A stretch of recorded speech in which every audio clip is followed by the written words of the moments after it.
لە شارۆچکەی باشیەک دوای 3 ساڵ بۆ یەکەم جار ئێزدیەکان ڕێوەڕسمەکانی جێژنی چوارشەممەی سوور و سەری ساڵ لە شارەکەیان بەڕێ دەکەن.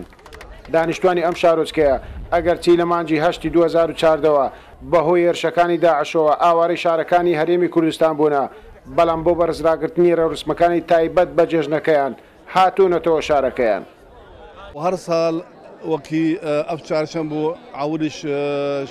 هيفاني شان شرقي وججني مايام يا بري إرهاب وداعش بقاشة منطقة هر سال ما قلق خوشي أف ججن في ذكر وبري رسمي خوش مقرن بس أفاس هي سال أم دورين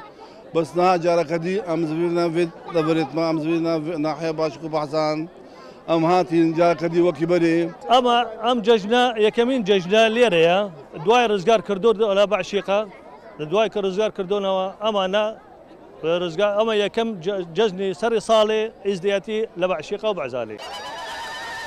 لە ماوەی 3 ساڵی ڕابردوو ئێزدیەکان بۆ هاوخەمی شەهیدانی شەڕی داعش و کچ و ژنە ڕفێنراوەکانی ژێردەستی تیرۆریستانی داعش لە جێژنی چوارشەممەی سۆر جگە لە ڕۆڕسمە ئاینیەکانیان ئاهەنگ ناجێڕن.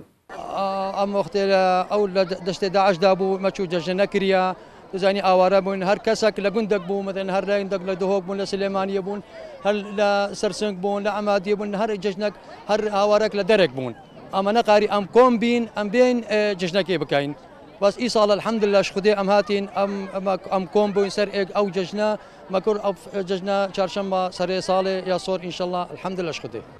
لەو شارۆچکەیە ئێزدیەکان 25 مەزارگایان هەبوو بۆ نەو یادە ئاینەکانیان لێبەڕێ دەکرد، بەڵام داعش سەرجەم مەزارگایەکانی تەقاندۆتەوە و تاوەکو ئێستاش نوێژەن نەکراوتەوە. دوای 3 ساڵاوەرە بوون جێژنی چوارشەممەی سۆر ئێزدیەکانی گەڕاندەوە بۆ شارەکەیان، بەڵام بەهۆی تەقاندنەوەی مەزارگایەکانیان لایەن تیرۆریستانی داعشەوە ئێزدیەکان لەم جێژنە مەراسیمە ئاینیەکانیان لەسەر شەقام بەڕێ کرد. گەیلان بۆتانی کورساد نیوز باشی.